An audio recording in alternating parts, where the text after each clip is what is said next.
ফেনীতে উন্নতি হয়েছে বন্যা পরিস্থিতির, একই সঙ্গে ভেসে উঠছে ক্ষতচিহ্ন।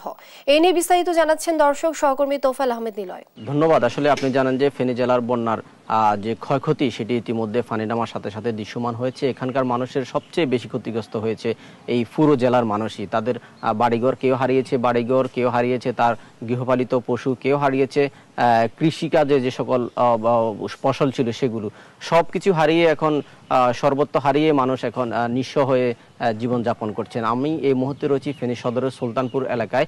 এখানকার একজন পশু খামারি রয়েছেন। আসলে তিনি তার এই বন্যায় আসলে যে গরুগুলোকে বাঁচানোর জন্য আসলে তিনি শুধু উঁচু স্থান খুঁজেছেন, সর্বোচ্চটুকু চেষ্টা করে আসলে তিনি কিছু পশুকে আসলে বাঁচাতে পেরেছেন। আমরা এখানকার প্রাণী সম্পদ কর্মকর্তার সাথে কথা বলেছি। তিনি আমাদেরকে জানিয়েছেন যে ফেনী জেলায় 22,49,963টি গবাদি পশু, হাঁস, মুরগি এই বন্যায় আক্রান্ত হয়েছেন।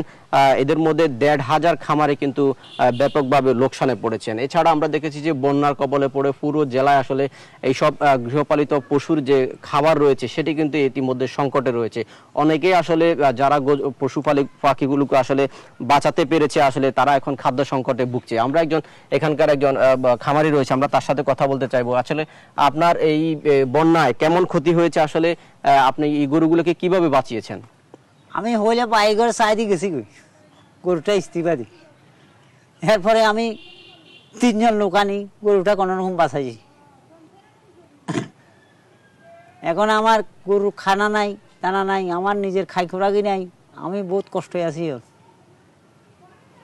আসলে দর্শক, আপনারা শুনছিলেন যে এখানকার যে একজন খামারি রয়েছে তিনি আসলে সবকিছু হারিয়ে যে একেবারেই এখন নিঃস্ব অবস্থায় জীবনযাপন করতেছেন। তার যে গবাদি পশুগুলো রয়েছে সেগুলোর খাদ্য কিন্তু তিনি জোগাড় করতে পারছেন না। তবে আমরা দেখেছি যে এখানকার যে সকল খামারিরা রয়েছে তাদের যে সবগুলো খামারে আমরা দেখেছি হাঁস, মুরগি বা যে সকল বাণিজ্যিক খামারগুলো রয়েছে সবগুলো খামার কিন্তু ক্ষতিগ্রস্ত হয়েছে। তারা এখন সবকিছু হারিয়ে নিঃস্ব অবস্থায় জীবনযাপন করছে। তবে প্রশাসনের নিকট তারা দাবি জানাচ্ছে যেন এই যে ক্ষতি হয়েছে সেটি যেন কাটিয়ে উঠতে পারে, প্রশাসন থেকে যেন কোনোভাবে সহায়তা করা হয়, সেই বিষয় নিয়ে আসলে খামারিরা এখন জোর দাবি জানাচ্ছেন।